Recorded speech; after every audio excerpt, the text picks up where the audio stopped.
When it comes to supplements, quality matters just as much as what you eat. That's why I only recommend Fullscript to all of my clients, a trusted source for high quality, professional grade supplements that are pure, potent, and backed by science. No fillers, no junk, just the best to support your hormones, digestion, energy, and overall health. Plus, with up to 20% off on auto ship and free shipping and handling, you get premium supplements at the best price delivered straight to your door. Can you ask for any better? Ready to stock your wellness cabinet with the real solutions? Shop my Fullscript favorites right in the link in the show notes. Hi there. Welcome back to Everyday Health for the Christian Woman. I'm Amber Swift, and I am so thrilled to have you join me today. So, today we are going to talk about something a little bit different, but I'm so excited.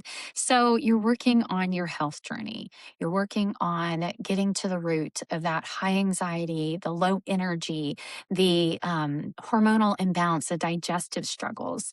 But what if you are ignoring something that's actually really, really important? Your money. So often, this is something we don't address.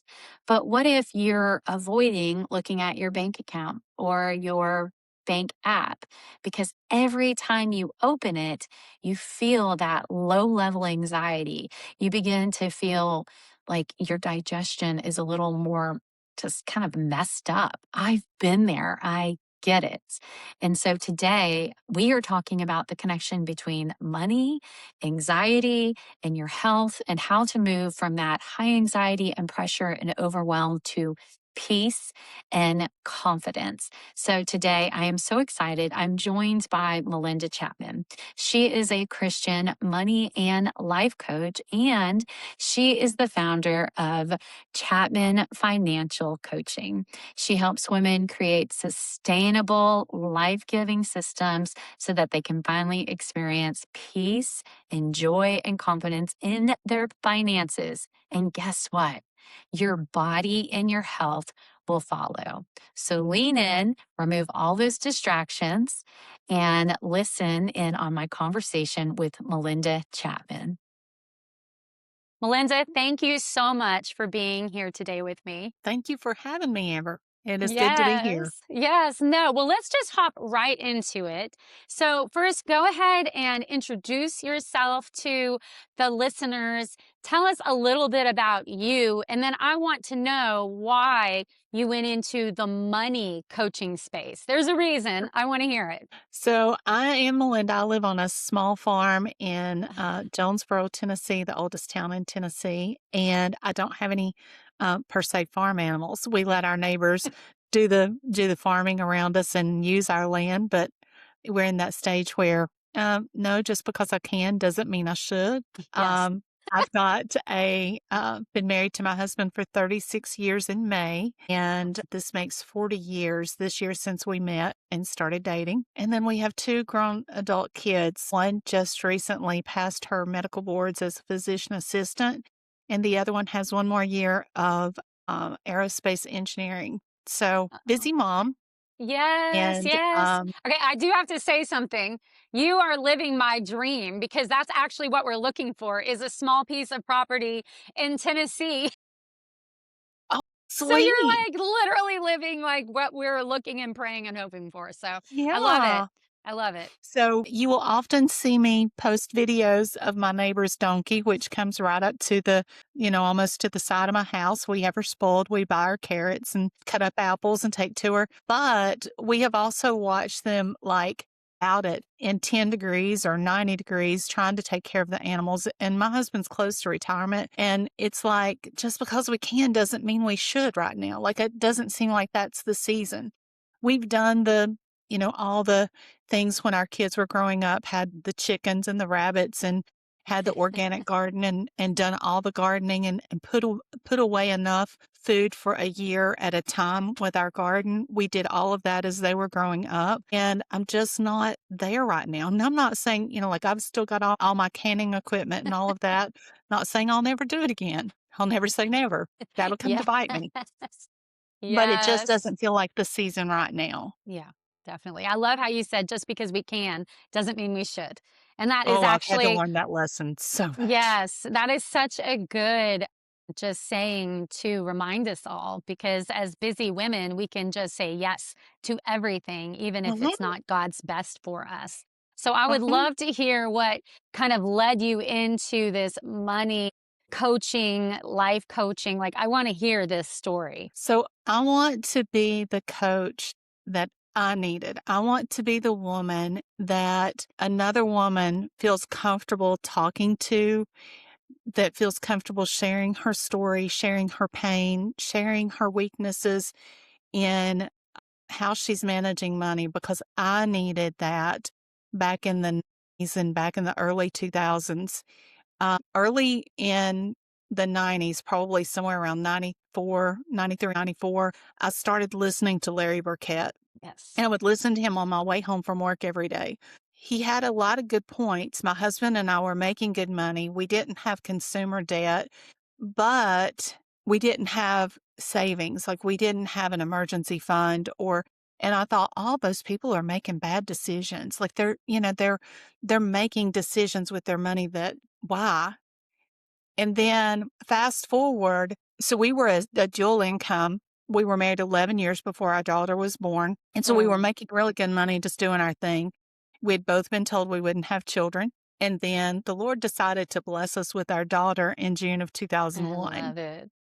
And we had to make the decision of what are we going to do because we had no family close by. And we had to make the decision of are we going to put her in daycare? Or are we going to let daycare, take care of our daughter? Is one of us going to stay home? Because we weren't too far off from each other income wise.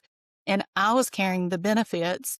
So it kind of put us pretty much in a level space when you took the whole picture of our income. And we decided for me to stay home. And I'd worked in finance for 11 years in the corporate space. Okay. So I became a stay at home mom. And then whenever time came for, 2 years later, 2.5 years later, we had her brother. And then I became a homeschool mom. I was reluctant at homeschooling. My husband worked swing shift. I was not the one who had all the, grand plans and all the wonderful romantic ideas about homeschooling. Yes. My mother-in-law had homeschooled, my mom had homeschooled, my sister-in-laws had homeschooled. I was not going to. I was going Yes. back to work. Yes. And then I sat down and looked at how many times my kids would get to see their dad with his swing shift and them being in school, and that didn't work. And so I Yeah. really wanted them to have their dad. So we made the choice for me to stay home. He, within, I think about 3-4 months after she was born, he got a job that replaced my income. So we never really felt that bump of me coming home because he got a job that replaced that. And then in 2007, everything's fine. Linda's still spending money like she always has. She doesn't feel like there's a need to be mindful. She doesn't have an emergency. She doesn't have anything that is just really kicking her back and putting her back on her feet a bit, back on her backside a bit. And then 2007 comes. Yeah. And in the summer of 2007, we had a 7-year-old nephew that got sick with aplastic anemia. And he ended up going from Southwest Virginia to Memphis, Tennessee for treatment. In that time, I start thinking, oh, what would happen if something happened to one of my babies like this? Like we don't have the resources to take care of them medically. And that was, that started to work with me. And then, of course, the housing crisis happened in 2007, 2008. The company my husband worked for was in the housing industry, like they supplied the housing industry. So we made the choice to have a job for him to take a 25% cut in pay in January of 2008. Mm-hmm. Bit of a long story, but this is where I came in at. January 2008, we've taken a 25% cut in pay. Initially, when he first took that job, we applied for like WIC or no, we did not apply. We could have been approved for it. Yeah. And I wasn't going that route. So I made the changes that I got on fire with myself. Like my husband and I had conversations, but it was Melinda who had to regulate herself and realize she didn't need to go shopping and buy new clothes For what? She wasn't going to the corporate office anymore. She didn't need a new purse. She didn't need all the things that we women like to go buy and just find excuses to buy when we like to shop. And Mhm. shopping was an outlet for me. It got me out of the house. It got me being able to just go out and kind of socialize, so to Mhm. speak. But so I started, and that's when my canning and all of that came in as well. Mhm. And with 2008 came, I got really serious about what was going on in our world Mhm. and how to get myself out of debt, how to get us out of debt. And we had 2 car loans and our house mortgage. That all in total was $65,000. So we got really serious about it. And with him making less than $65,000 a year at that time, bringing home less than $65,000, we paid off $65,000 in 26 months. So we Mm. got very serious about what we were doing. So you ask about how did I get into money coaching? I had a background in finance, Yeah. which brought me to I knew how to manage finances. I knew what to do. It just wasn't in my heart. It wasn't Mhm. there.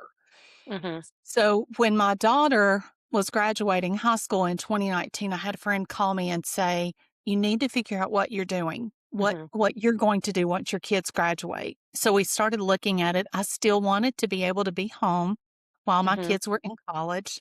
I wanted to be still that central person that was here to take care of the day-to-day things. My husband still works swing shift, so we decided I wouldn't go back in the corporate world, but I would marry the 2 things I loved the most, which Mm. was money and teaching. Mhm. And so when we put those 2 together, then I get the joy of teaching women how to manage money and, Mhm. quite honestly, a lot of times get what they really want. Mhm. That's so good. There's so many different points that I'm hearing here. One is that we need to make sure that we're not using anything that fulfill us. Because so often we'll look to shopping to fulfill us. We'll find a purpose in anywhere other than what it is that God has called us to. And then the other thing you're addressing is that as our kids are growing up, we have to remember that God is not done with us yet. That he has a purpose and a plan for us to walk in, and that we've raised our kids, we've done a good job.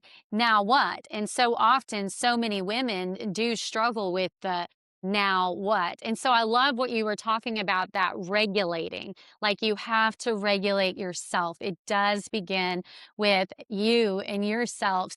So, Melinda, why do you think that a lot of women, even if they even have steady income, why do you think so many of them are still anxious about money? Because it is a thing. Oh, it definitely is. That's a good Mhm. question. So a lot of times women don't know where their money is going. They have no idea. They may have a dual income, single income. Either way, they still like the swipes just come. They just make decisions as they hit them. And I even just recently posted on social media my grocery buggy. And I said, Melinda in the grocery store is not the same person as Melinda who needs to fix dinner. When it comes to dinner, I don't have a plan. If it's not been discussed early in the day, hey, let's just go grab Mexican. Let's go grab Japanese, whatever. And so it's those kinds of decisions that also put us in a bit of anxiety as the bills come due. Like, but I've not spent that much money, right? I've not spent that much. So where's it all going? I had a client just a couple of weeks ago say, I don't have an emergency fund and I don't know where to get an emergency fund. And we sat down and just looked at everything. And over the course of a year in her subscriptions, I found more than enough for her emergency fund. But it was Yeah. just $7.99 here, $12.99 there. And so when we don't know what's coming in and what's Mm. going out, we're just reacting. And that causes that anxiety because every time we swipe, Yeah. we don't know what's really happening. Oh, yeah. No, between swiping, pushing the button, double click the side of your phone, there are so many opportunities for Oh, us to just mindlessly spend money, which then causes the stress and the anxiety to go. So I mhm. love what you said. We need to know where every dollar is going. And it does. Just knowing that gives us this confidence. So, do you suggest that women check their finances every single day? What do you suggest? First, starting out, if somebody is not aware, doesn't know where their money is going, how much they're spending, sure, at least once a day, but not multiple times a day, because that's just like throwing your system into, oh my goodness, I hate doing this. Like, that bit of adrenaline rush every time you pick up your phone and open the app, like how Yep. much is actually there. But what happens when you just take 30 days to track every single expense, and you know exactly how much money you've got coming in, then you just kind of like make a rinse and repeatable process.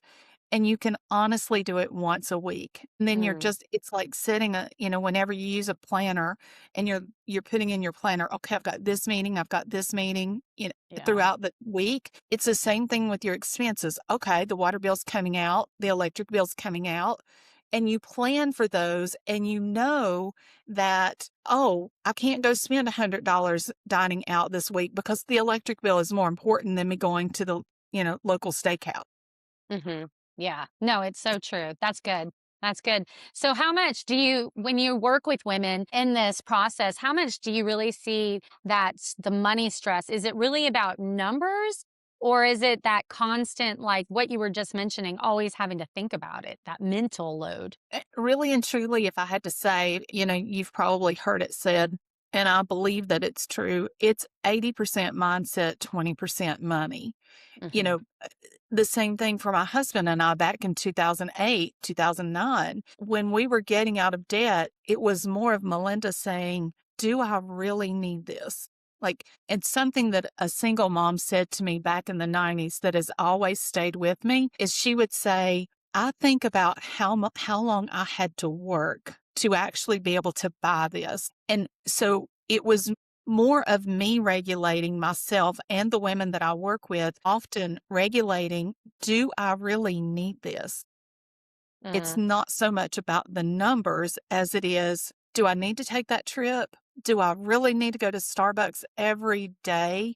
If your budget allows it, if your money allows it, fine, do it. If that makes you happy, do it. But do I really need 100 pairs of shoes? I was guilty, Hmm. And so the space that I come from is I want to help that woman understand what she really wants. Wow.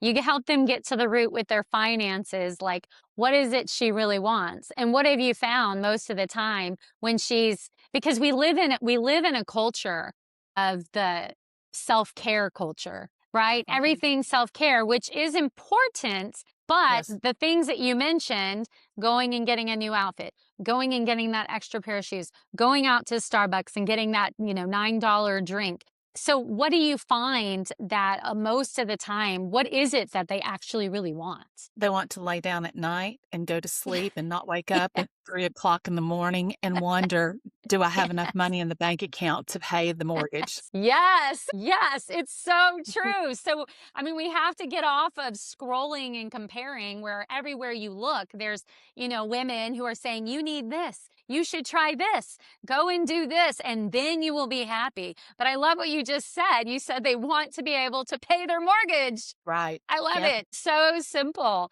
So, what would you say, Melinda, to the woman who just her money and her responsibility for her money, just anything to do with her finances is so tied to shame? What would you say to that? So I was that woman.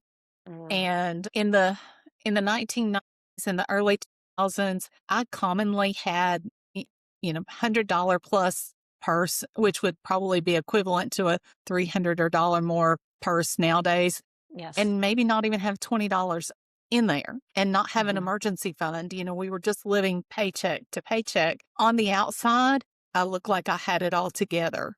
My house, my car, everything was together, but Mhm. yet the money was a mess. It wasn't like I was being completely irresponsible. I was a very responsible person, but I just wasn't putting my money as a priority. Like, what Mhm. do I really, really want with that money? And so whenever life hit that I had to really get serious about. This is the security of my family. This is the security of, my husband works hard. He brings in a good income. I'm not honoring that. Mm. And my kids, I want to be able to take care of them. If they were to get sick, if something happened, or they've got a need, I want to be able to take care of that. Once that I started learning what was really important to me was, having 4 or 5 subscription apps. Was that important? Was going out to eat at 2, 3 times a week? Was that important? And I'm not, to me it is. I've got adult kids, and a lot of times I can get them to go out to eat, or, if I'll fix dinner, whatever. Finding what's important to you. Is vacation important? Then save for it. Make it a priority. Yeah. And once that you know that you've got that money there, once that you know that you've done the work and you've put in all the effort, one thing is I know that the Lord honors that, and He can bless financially in ways that you just don't understand or see. Yes. And then the other thing is, when you are faithful, you build a confidence in yourself, and I can do this. That's right. That's right. No, I love that so much, because we really do put our time, our effort, our money towards what is most important to us. And when we make that decision, that conscious decision to decide what is important instead of just being kind of tossed to and fro, that it does give us that confidence. Gosh, there's so many good things. So why do you think so many women just avoid this? And why does avoidance just cause more anxiety and stress? So I didn't grow up talking about money, and my husband didn't grow up talking about money. As a matter of fact, a lot of times we were told it was none of our business, or this is not something we talk about. And I think for a lot of women, they were not taught how to manage money. They were not taught anything about how they saw how their parents manage money for sure. They saw the stress, they felt the stress, or they saw the insecurity. And so they feel like a lot of times we do it with almost anything. We feel like if we avoid it, we don't have to deal with it. Yeah. But Yes. when you start taking control of it, when you start dealing with it, you start to realize that you can make better choices. You can make a difference in your life and how that money is directed. But it's not. Usually somebody can have a plan put together within 30 to 45 days. Now, that's not going to say that everything's going to be perfect. And, if they've accumulated years of debt, like I was just talking to one client recently, and I asked her, I said, how long have you had a credit card? She said, 12 years. I said, how long have you been paying interest on a credit card? She said, 12 years. And we've got a plan. We've worked out a plan for her to be out of consumer debt within the next 2.5, 3 years. I love it. I love it. That And she's restores hope. growing that. Yeah. And that restores hope. Right. Yeah. And we need hope. Well, every month that you see that payment instead of paying the minimum payments, every month that you see that balance going down, that you're putting, a chunk of money there and you're saying, I'm getting this out of my life, your confidence builds because you know that you can do it. Now, I love that. So what would you say to the woman who, because I know that some of my listeners, this is going to be their struggle. They're going to say, well, I don't have the money to do what Melinda's saying. I don't have the money to pay it off, or I'm just trying. What would you say to that woman who says that? They didn't get there overnight. They probably didn't get there within 6 months or a year. But nearly everyone I work with, and I just recently interviewed one of the ladies that I worked with, and I met her in November of 2021. And she and her husband had nearly $2 million worth of debt. Oh, wow. And they paid it off in Yes. And so it was all gone within less than 2 years. Oh, that's awesome. There were sacrifices that were made. Yeah. There were hard decisions that were made, but they were desperate to get out of the situation they found themselves in. Yes. And it wasn't, they were trying to build a business. They had signed contracts. They had signed leases. They were still, liable for all of that. And so they were just trying to figure out how to get out of this mess that has been made that not all of it was by our hand. And they were honoring the Lord in what they were doing. And in less than 2 years, we would just have long conversations about what was the next step when the creditors were calling, when the bank was calling, when they were calling saying, we're going to take your house, we're going to foreclose. But what I see most commonly is people who really work on getting out of debt or really work on building that security typically happens within 2 to 3 years. I love it. So many good things in here, because what I'm seeing is a mindset shift, because some of our financial problems are not even self-inflicted. It is from other people. I mean, literally, we were in full-time ministry, and because of walking through gossip and slander, we literally lost our income in 1 week. And so, but the thing is what we have to do is realize we are not victims. No matter what, we are not victims, because with the Lord at our side, we are overcomers. And so everything that you're saying, what I see is it puts you back in the driver's seat under the lordship of the Lord, and realizing that you still can make good decisions to move forward. So what would be like that first mindset shift for the woman who is like, oh my gosh, I'm just swimming in this. So what would I do if I came to you? What would be that first mindset shift? That very first thing we're going to sit down and do is I'm going to ask them, what's important to you? What do you want to accomplish? What is your dream that you want your life to look like? And the next thing we're going to do is we're going to start to look at your bank account and then really get clear on what's important to you. Because if you show me your bank account, I can tell you what is important to you right now, where your money is going versus what you say is important to you. Yes. And then we want to get those two things aligned. We want them to walk together. Yes. And you're going to learn how much income you've got coming in, how much income you've got going out, and what is it that we can there's one of the coaches that I've worked with in the past has said this, and I don't know where it originally came from, but you can have anything you want. You just can't have everything you want. None of us can. No, we So can't. we're going to choose the anything that you want. Yes, yes. No, I love that, because that's even with my clients that I work with, because health is such a gift. And if it is that important to us, we will steward it and be willing to do what it takes to take back our health. And so I love that. So I love this conversation. We're going to keep this going. So we are going to come back next week, and we have just a few more things to share. I'm so excited to hop right into this. Melinda, will you join me next week also? Absolutely. Awesome. Thank you. What a fabulous episode with Melinda Chapman.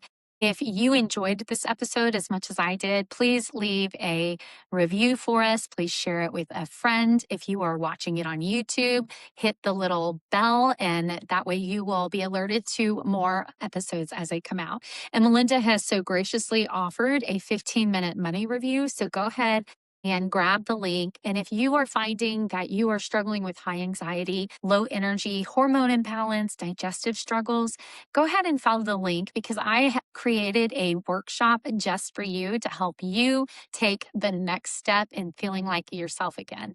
So come on back next week, because we are going to get really practical. We're going to leave you with some really practical next steps that you can begin taking today to rein in your money, to feel more peaceful and calm and like you're in charge. And because remember, you're not a victim. Join us next time on Everyday Health for the Christian Woman. And remember that health is a journey, but it is one worth taking.